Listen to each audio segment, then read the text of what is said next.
காவல்துறையினர் இப்ப பாருங்க எவ்வளவு டிமாண்ட் 51 கண்டிஷன் போடுறாங்க. இந்த கண்டிஷன் ஆளுங்கட்சிக்கு போறதுக்கு திறமை இருக்காங்க உங்களுக்கு சொல்லுங்க பார்க்கலாம். 30 ஆண்டு காலமாக ஆளும் கட்சியும் பார்த்து விட்டோம், எதிர்கட்சியும் பார்த்து விட்டோம். இன்று எதிர்கட்சியாக இருக்கிறோம். அரசியல் உங்களுக்கு என்ன தெரியும் சொல்றாங்களே, இன்னைக்கு சொல்லுகிறேன்.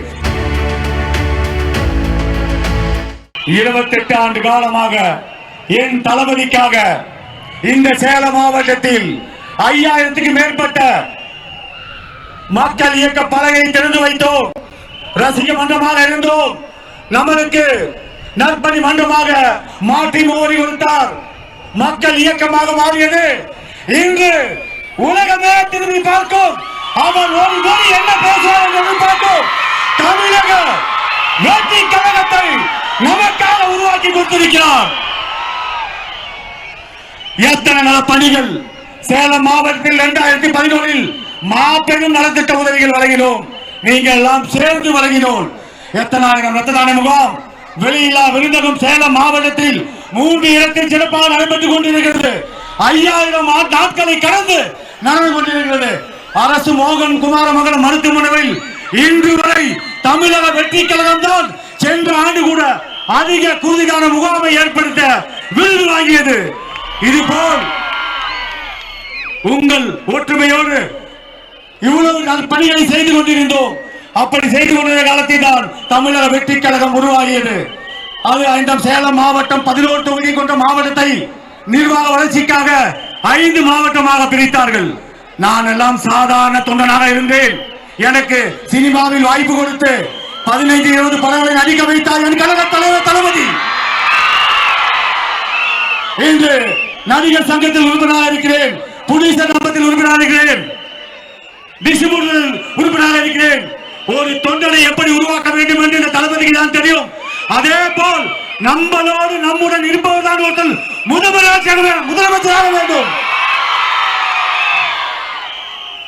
அவங்களுக்கு அந்த கஷ்டம் தெரியும். தளபதி பெரிய கோடு ஆனா கோடி பரம்பரையிலிருந்து வந்தவர் அல்ல.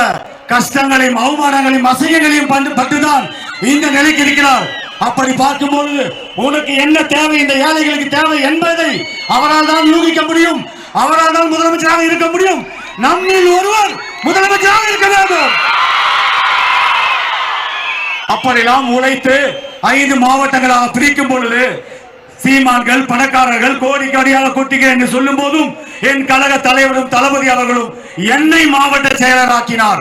என்னுடன் இணைந்து 4 பேர் வசதியே இல்லாத அவர்களை ஒரு இமை பரிதும் யோசிக்காமல் கழக தலைவரும் பொதுச் செயலரும் மாவட்ட செயலராக்குகிறார். இன்று சேலம் மாவட்டத்தில் 5 பேர் இருக்கிறோம். அதே மாதிரி ஒன்று சொல்லிக் கொள்கிறேன். வருகின்ற சட்டமன்ற தேர்தலில் இதுவரை இல்லாத வரலாற்றில் நிகழாத நிகழ்வுகள் ஏழை எளியோர் அத்தனை பேரும் எம்எல்ஏ ஆக்க முடியும். அப்படிதான் உருவாகியது சேலம் மாவட்டத்தில் இந்த தமிழக வெற்றி கழகம். எவ்வளவு உதவிகள், எத்தனை கைம்பெண்களுக்கு தையல் மிஷின்கள், எத்தனை நலத்திட்ட உதவிகள் உங்க எல்லாத்துக்குமே தெரியும். ஒவ்வொரு இடத்துலயும் ஒரு மன்றத்தை திறக்கும் போது எத்தனை பிரச்சனைகள் அந்த காலத்துல. இப்பயாவது 4-வே ட்ராக் இருக்கு, ரோடு இருக்கு. இந்த 5000 மன்றங்கள் திறக்கிறதுக்குள்ளும் என் மக்கள் இயக்கத்தை நிர்வாகிகள் எவ்வளவு பேர் கஷ்டப்பட்டிருக்கான். இன்னைக்கு சொல்றாங்க பத்தியா, அரசியல் உங்களுக்கு என்ன தெரியும் சொல்றாங்களே. இன்னைக்கு சொல்லுகிறேன், இந்த 30 ஆண்டு காலமாக இந்த 5000 மன்றத்தை திறந்து விட்டு ஒரு மன்றம் திறக்க வேண்டும் என்றால் ஒரு இடத்துல திறக்கணும்னா எதிர்கட்சி ஆளுங்கட்சி அத்தனை பேருக்கு பிரச்சனை பண்ணாத மன்றத்தில் தான். 30 ஆண்டு காலமாக ஆளும் கட்சியும் பார்த்து விட்டோம், எதிர்கட்சியும் பார்த்து விட்டோம். இன்று எதிர்கட்சியாக இருக்கிறோம். 2026 முதலமைச்சராகுவோர். கழக தோழர்களே, உங்களுக்கெல்லாம் ஒன்றே ஒரு சொல்லிக் கொள்கிறேன். உங்களிடம் இருக்கும் தாழ்வு மனப்பானை தூக்கி எறியுங்கள். எந்த வகையில் மாற்று கட்சியை சேர்ந்த ஒன்றிய நகர பகுதி செயலாளர்களை விட நீ கீழே இருக்கவன் இல்ல, அவர்களை விட நீ மேலே இருப்பவன். அந்த காலத்திலேயே எதையும் எதிர்பார்க்காமல் தளபதிக்காக நீ ரத்தத்தையும் சிந்தினான், உழைப்பையும் கொடுத்தாய். அவருக்காக அரசியலுக்கு வருவாரா வரமாட்டாரே தெரியாது. அவர் ஒத்த முகத்துக்காக தான் நீ அவ்வளவு செஞ்ச. இன்னைக்குதான் அரசியல் வந்திருக்காரு, எதிர்பார்த்து செஞ்சியோ? அப்படி பார்க்கும்போது நீ பக்கத்து வீட்டுல ஒரு வார்டு கவுன்சிலர் பார்த்தாலே எவ்வளவு சந்தோஷப்படுற. வருங்காலத்தில் நீங்க இருக்க அத்தனை பேரும் அரசு அதிகாரத்தை பகிர்ந்து கொடுப்போம். தளபதி முதலமைச்சர் ஆவார். உங்கள் எல்லாத்துக்கும் சொல்றேன், உழைச்சவர் அத்தனை பேரும் அரசு அதிகாரத்தை பகிர்ந்து கொடுப்போம். அதே மாதிரி ஒன்னே ஒன்று சொல்லிக்கிறேன், 234 தொகுதியிலும் தளபதி மூளை முடுக்கெல்லாம் வர வேண்டும் என்றால் நமது ஆட்சி நடக்க வேண்டும். காவல்துறையினர் இப்ப பாருங்க எவ்வளவு டிமாண்ட், 51 கண்டிஷன் போடுறாங்க. இந்த கண்டிஷனை ஆளுங்கட்சிக்கு போறதுக்கு திறமை இருக்காங்க, உங்களுக்கு சொல்லுங்க பார்க்கலாம்.